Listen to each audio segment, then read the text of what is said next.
Es imposible describir las caras de los réprobos. Muérdela.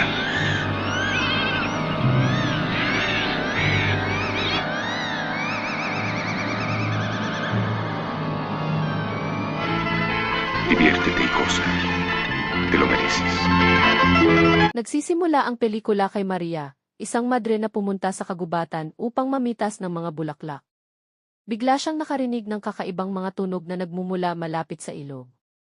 Tumingin siya sa kagubatan ngunit wala siyang nakitang tao. Kaya nagpatuloy siya sa pamimitas ng mga bulaklak. Pagkaraan ng ilang sandali, nang siya ay tuluyang maging abala sa pamimitas ng mga ito, isang lalaki ang biglang sumulpot sa kanyang harapan na hubot-hubad. Binati niya si Maria ng magandang umaga na agad naman nitong ikinagulat. Hawak-hawak pa ng lalaki ang kanyang junjun at nang makita ito ay natakot si Maria. Mabilis siyang tumakbo palayo roon. Matapos tumakbo ng ilang sandali, lumingon si Maria at nakitang walang sumusunod sa kanya. Nanginginig pa rin, pumunta siya sa isang maliit na dambana sa malapit at nagsimulang manalangin. Nagpasalamat siya sa Diyos sa pagliligtas sa kanya ngayon. Maya-maya pa, biglang lumitaw ang isang batang lalaki at ginulat siya, ngunit nakilala siya ni Maria. Ang pangalan niya ay Marcelo at may dala siyang isang batang kambing. Nagsimulang mag-usap ang dalawa ng ilang sandali at unti-unting kumalma si Maria. Dahil laging nasa loob ng simbahan si Maria, wala siyang alam tungkol sa mga kambing. Nagtanong siya kay Marcelo ng ilang bagay at pagkatapos ay magkasama silang pumunta upang makita ang kanyang kawan ng mga kambing. Pagdating nila, sinimulang bigyan ni Maria ng tubig ang batang kambing. Ngunit nang sandaling iyon, muling lumitaw ang lalaking nakita niya kanina sa kagubatan. Muling natakot si Maria. Gusto siyang kaibiganin ng lalaki at inalok pa niya ito ng mansanas, ngunit si Maria, na takot, ay muling tumakbo palayo. Nakatayo lamang ang lalaki roon at nakatingin sa kanya na may pagnanasa. Samantala, tumakbo pabalik sa kanyang simbahan si Maria. Nakita niyang nagdarasal ang lahat ng madre, kaya sumali siya sa kanila, ngunit hindi siya makapag-focus. Nang gabing iyon, may ilang madre na naghahanda ng hapunan at tinulungan sila ni Maria. Nang magkasamang kumain ang lahat ng madre, biglang nakita ni Maria ang misteryosong lalaki sa labas ng bintana. Ngunit nang tinitigan niya ito nawala ito bigla, at isang mansanas na lang ang iniwan niya para sa kanya. Mas lalong natakot si Maria. Masyado niyang iniisip ang lalaking iyon kaya't nagsimula na siyang mag-hallucinate. Pagkatapos ng hapunan, nang pumasok na sa kani-kanilang mga kwarto ang mga madre para matulog, tumungo na rin si Maria sa kanyang kwarto. Ngunit bigla siyang nagbago ng isip at sinundan ang madre na tagaluto ng pagkain. Pagpasok ni Maria sa kanyang kwarto, nadatnan niyang umiiyak ang madre na ito. Tinanong siya ni Maria kung ano ang problema. At sinabi ng madre na gusto na niyang mamatay. Sabi niya, maitim ang balat ko. Kaya walang kumakausap sa akin ng maayos. Alipin ang mga magulang ko at tumakas ako para pumunta rito. Pero kahit na naging madre na ako, masama pa rin ang pakikitungo ng mga tao sa akin. Ano ang dapat kong gawin? Nakinig at inalo siya ni Maria, sinasabi sa kanya na balang araw ay igagalang din siya ng lahat. Matapos siyang aliwin, bumalik si Maria sa sarili niyang silid. Ngunit nalulungkot si Maria. Patuloy na lumilitaw sa kanyang isipan ang imahe ng lalaki mula sa kagubatan. Sinubukan niyang magdasal muli na makalimutan siya, ngunit patuloy na bumabalik ang imahe nito at labis siyang nabagabag. Napagtanto niya ang dapat niyang gawin. Nagpasya siyang parusahan ang sarili. Kinuha ni Maria ang isang pamukpok na gawa sa kahoy na may mga metal na pako at sinimulang parusahan ang sarili gamit ito. Bigla, narinig niya ang pagtawag sa kanya ng madre na tagaluto. Nagkasakit ang baka ni Maria. Mabilis na nagbihis si Maria, binuksan ang pinto, at sinundan ang madre upang makita ang kanyang baka. Sinuri ni Maria ang baka at sinabihan ang madre na magdala ng ilang mga gamit. Mabilis na bumalik ang madre na may dalang tubig at lahat ng hiniling ni Maria. Binigyan ni Maria ng gamot ang baka at sinabihan ang lahat ng madre na magpahinga na. Pagkatapos umalis ng lahat, nanatili si Maria upang alagaan ang baka. Lumipas ang ilang oras ay inaantok na si Maria. Kalaunan, nakatulog siya sa tabi ng kanyang alaga. Maya-maya pa, muling lumitaw ang misteryosong lalaking iyon mula sa kagubatan. Kumain siya ng mansanas, nag-iwan ng isang maliit na piraso, at pagkatapos ay biglang naglaho. Madaling araw nang magising si Maria, nakita niya na ang kanyang baka ay biglang gumaling ng tuluyan. Nagsimula siyang maglakad pabalik, ngunit ang kanyang mga mata ay natuon sa piraso ng mansanas. Nabigla siya, ngunit nang hindi ito ginagalaw at dumiretso siya sa kanyang silid. Gayunpaman, mukhang labis pa rin siyang nababagabag. Napakadilim ng silid, kaya hindi niya makita na may isa pang madre na nakatayo sa loob. Muling inilabas ni Maria ang parehong sinturon na may spike para parusahan ang sarili. Habang hinuhubad niya ang kanyang mga damit at magsisimula na, biglang lumitaw si Carrie. Pumunta ito doon para kausapin si Maria. Nagsimulang mag-usap ang dalawa. Pagkatapos ay sinabi ni Carrie kay Maria, "Gusto kita. Umibig na ako sa iyo." Lumapit siya kay Maria. Hindi nagsalita si Maria at nawala ang dalawa sa katahimikan ng gabi. Ngunit biglang nawala si Carrie at muling lumitaw ang lalaking tagagubat. Sabi niya, "Tuwing kailanganin mo ako, tawagin mo lang ako. Pupuntahan kita agad." Pagkatapos sabihin ito, nawala na naman ito bigla. Naglaho rin ang mga sugat sa katawan ni Maria. Nagsimula siyang lumingon-lingon sa paligid ng may kalituhan, at sa mismong sandaling iyon, nagsimulang umulan ng malakas. Mabilis na binuksan ni Maria ang bintana upang tumingin sa labas, ngunit habang siya ay yumuko, siya ay nadulas at natumba. Agad na tumigil ang ulan. Si Maria ay labis na nalungkot at nagsimulang umiyak. Bukasan, isang madre na nagngangalang Clemencia ang nagkukwento habang ang ibang mga madre ay nakaupo at nakikinig. Pagkatapos ng kwento, lahat ay nanalangin sa Diyos. Ngunit nang si Maria ay manalangin na, sa halip na imahe ng Diyos, isang demonyo ang nakita niya sa larawan. Natakot si Maria at hindi niya maintindihan ang gagawin. Gaya ng dati, pumunta si Maria sa kagubatan upang mamitas ng mga bulaklak. Ngunit ngayon, nasa ibang lugar ang kanyang isipan. Patuloy niyang iniisip ang estrangherong lalaki mula sa kagubatan. Sinimulan niya itong hanapin, ngunit hindi niya ito matagpuan. Sa halip, nakita niya si Marcelo sa tabi ng ilog. Lumapit si Maria sa kanya at naupo sa tabi niya, inilublob ang kanyang mga paa sa tubig. Ngayon, lantaran na sinabi ni Maria ang lahat ng kanyang nasa isipan. Maya-maya lamang ay lumapit siya at hinalikan si Marcelo. Hindi ito nagustuhan ni Binatilio at agad na umalis. Hindi nagustuhan ni Maria ang inasal nito, kaya bumalik siya sa simbahan. Kumakain na ang lahat ng madre at nakisalo sa kanila si Maria, ngunit bigla siyang nakakita ng ahas sa loob ng kanyang baso. Sumigaw si Maria, ngunit nang tumingin ang lahat ng madre, wala na ang ahas. Tahimik na ipinagpatuloy ni Maria ang kumain, ngunit nagsimulang maghinala ang Mother Superior na may mali kay Maria. Pagkatapos ng hapunan, pagbalik ni Maria sa kanyang silid, nakaramdam siya ng pagkalito. Kumuha siya ng gunting, ngunit may kumatok sa kanyang pintuan. Binuksan ito ni Maria at nakita si Clemencia na nakatayo sa labas at nagrereklamo ng pananakit ng balikat. Tinukso siya ni Maria at sinabing, "Siguro may bumembang sayo, kaya masakit." Matapos siyang kutyain, lumapit ng husto si Maria kay Clemencia. Itinulak siya palayo ni Clemencia at sinubukang umalis. Dahil sa pagkadismaya, dumampot si Maria ng kutsilyo para pigilan siya, ngunit patuloy pa rin sa paglalakad si Clemencia.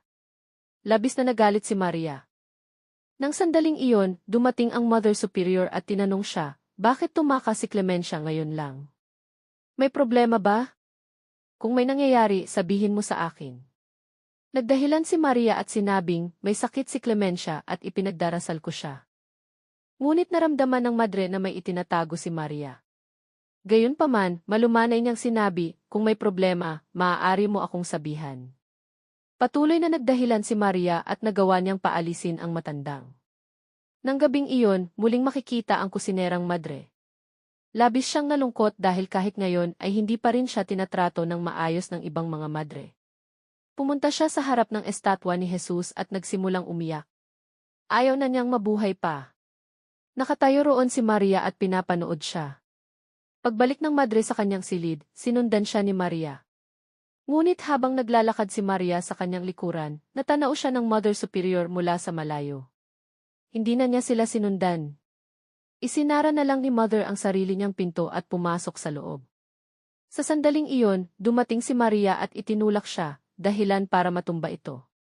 Lumabas si Maria ng simbahan at pumunta sa bahay ni Marcelo. Nakilala niya ang lola nito at sinabing, nabalitaan kong may sakit si Marcelo. Maaari ko ba siyang makita? Sinabi ng matanda sa kanya, maayos na si Marcelo ngayon pero natutulog na siya. Kung gusto mo, pwede mo siyang makita, sabi ng matan. Pumasok si Maria sa kwarto ni Marcelo. Ipinagpatuloy ng lola ang kanyang trabaho. Nakita ni Maria si Marcelo na natutulog. Sumilip siya sa labas at napansin na nakatulog na rin ang lola. Hinubad ni Maria ang kanyang mga damit at pumunta sa kama ni Marcelo. Sa sandaling iyon, nagising si Marcelo at sinubukang tumakas, ngunit pinigilan siya ni Maria. Kumuha siya ng kutsilyo at nagsimulang manaksak, ngunit sa sumunod na segundo, napagtanto niyang hindi niya sinaksak si Marcelo. Sa halip, pinatay niya ang lola nito. Labis na natakot si Maria. Nahulog ang kandila mula sa kanyang kamay, nahulog sa sahig, at nasunog ang bahay. Mabilis na tumakbo palabas si Maria at nagmamadaling bumalik sa simbahan. Sa daan, nakakita siya ng isang itim na pusa. Dahil sa takot, mas binilisan pa niya ang pagtakbo at nakarating sa simbahan kung saan siya kumuha ng mainom. Umupo siya upang magpahinga, ngunit pagkaraan ng ilang sandali, nang magising siya, nakita niyang nasusunog ang kanyang mga kamay. Mabilis niya itong inilubog sa tubig. Pagkatapos ay napansin niya ang dugong may bahid pa rin sa kanyang damit. Halos hindi niya ito matanggal nang bigla niyang maalala na naiwan niya ang kanyang locket sa bahay ni Marcelo. Mabilis siyang nagbihis muli. Mantala, nalaman ng buong simbahan na pinatay na si Marcelo at ang kanyang lola. Dinala ng mga taga-nayon ang kanilang mga bangkay sa simbahan. Dalawang madre ang dumating upang ipaalam kay Maria na dinala na ang bangkay ni Marcelo sa loob. Tinanong ni Maria kung saan inilagay ang mga bangkay upang maipagdasal niya ang mga ito. Lumapit siya sa bangkay ni Marcelo at tahimik na sinubukang kunin ang kanyang locket, ngunit nakita siya ng kapwa madre. Nakuha ni Maria ang locket, ngunit nang lumingon siya, nakita niya ang Mother Superior na nanonood sa kanya. Nataranta si Maria at tumakbo sa kanyang silid, ngunit sinundan siya nito at hinarap siya sa loob. May ginawa kang kakilakilabot. Ginalit mo ang Diyos. Gusto kitang tulungan, ngunit sinira mo ang lahat. Nang marinig ito, bumulong si Maria sa sarili, mas makapangyarihan ako kaysa sa Diyos. Gagawin ko ang anumang iutos ng aking Panginoon. Sinampal ng madre si Maria sa mukha. Sinimulan siyang ipagdasal ng ina. Sinimulan din ni Maria ang pagdarasal hanggang sa biglang lumitaw ang isang lubid sa kanyang kamay. Ginamit niya ito upang mawala ang madre sa kanyang landas. Kinaladkad niya ang katawan nito patungo sa silid kung saan nakalagak ang mga bangkay at isinara ang kabaong. Pagkatapos nito, sumama si Maria sa iba pang mga madre mula sa libing ng Marcelo at ng kanyang lola. Nagtipon na ang lahat para sa seremonya, kasama na si Maria. Ngunit bigla, napansin ni Maria na nasunog ang mga kamay ng mga madre. Dahil sa takot, tumakbo siya palayo mula roon. Tumakbo siya papasok sa kagubatan sa takot, ngunit naipit ang kanyang paa at bumagsak siya sa lupa habang umiiyak. Tumawag siya sa Diyos at humingi ng tawad para sa kanyang mga kasalanan. Mabigat ang loob niya, pumasok siya sa isang kuweba. Doon ay muli niyang naisip si Lucifer. Lumitaw si Lucifer sa harap niya at sinabing, "Huwag kang matakot. Naparito ako upang iligtas ka." Sumigaw si Maria, "Iwan mo ako. Dahil sa iyo, nakagawa ako ng mga kakilakilabot na kasalanan." Ngunit sinabi ni Lucifer, "Tanggapin mo ako at gagawin kitang Mother Superior." Hindi siya pinaniwalaan ni Maria at tumanggi. Ngunit pagkatapos ay ipinakita niya sa kanya ang mga madre na papalapit sa kuweba at sinabing, "Kung hindi mo tatanggapin ang aking alok, ang mga madring ito na ngayon ay nakakaalam ng katotohanan tungkol sa iyo ay parurusahan ka." Nagpatuloy si Lucifer, "Kakalagkarin ka nila palayo, pahihirapan ka, at wawasakin ka." Sumagot si Maria, "Ikaw ang dyablo," at nagsimulang maglakad palayo. Pagkatapos ay ipinakita ni Lucifer ang kanyang mga pangitain kung ano ang mangyayari sa kanya. Matapos makita ang lahat, natakot si Maria at bumalik sa kanya, na nagsasabing, "Tinatanggap ko ang iyong kasunduan." Ilang sandali pa, ang nagliliyab na mga krus sa mga kamay ng papalapit na mga madre ay naging mga kwintas ng bulaklak. Nagtipon ang mga madre sa paligid ni Maria at sinimulang purihin siya. Ipinahayag nila na si Maria na ngayon ang kanilang Mother Superior. Nag-atubili si Maria ngunit kalaunan ay tinanggap ang kanilang mga salita. Naglakad siya pabalik sa simbahan kasama ang lahat ng mga madre. Pagpasok niya, nakita niya si Lucifer na pinagmamasdan siya mula sa malayo. Sa loob ng simbahan, nagdiriwang kasama niya ang mga madre. Tila sila ay labis na masaya. Ang ilan ay sumasayaw ng sama-sama habang ang iba ay nagsasaya sa kanilang maliliit na grupo. Habang pinapanood sila ni Maria, na nag-iisip, muling lumitaw si Lucifer sa kanyang harapan. Tinawag siya nito palapit at sinabing, nagawa ko na ang lahat ng gusto mo. Ngayon na ang oras para tuparin mo ang iyong pangako. Dinala siya ni Maria sa balkonahe, kung saan ang isang kawan ng mga tupa ay nagsimulang dumugo. Nagsimulang magsalita si Maria, na nagpapahayag ng kanyang pagsisisi. Nakaramdam siya ngayon ng pagkakasala sa lahat ng kakilakilabot na bagay na kanyang nagawa. Lumingalinga siya sa paligid ng walang magawa. Sa sandaling iyon, sinamantala ni Clemencia ang pagkakataon at pinabagsak si Maria. Inatake rin siya ng iba pang mga madre dahil sa paghihiganti na ikinasugat niya ng malubha. Tumakbo si Maria papunta sa kanyang silid, ngunit di nagtagal, namatay siya. Sa labas ng kanyang silid, nagtipon ang tatlong madre at nagkunwaring nananalangin para sa kanya. Nagsinungaling sila at sinabing sinubukan nilang iligtas si Maria ng ilang araw, ngunit nabigo sila. Dumating ang iba pang mga madre at sumama sa kanila. Lahat ay nagkunwaring malungkot habang nagsasalita ng mga kasinungalingan patungkol kay Maria. Sa labas ng simbahan, makikitang buhay sina Marcelo at ang kanyang lola, mapayapang nagpapasto ng mga tupa. Mula sa malayo ay nakasunod sa kanila si Lucifer. Sa katotohanan, nagkasakit si Maria at lahat ng kanyang naranasan ay isa lamang panaginip na dulot ng kanyang karamdaman.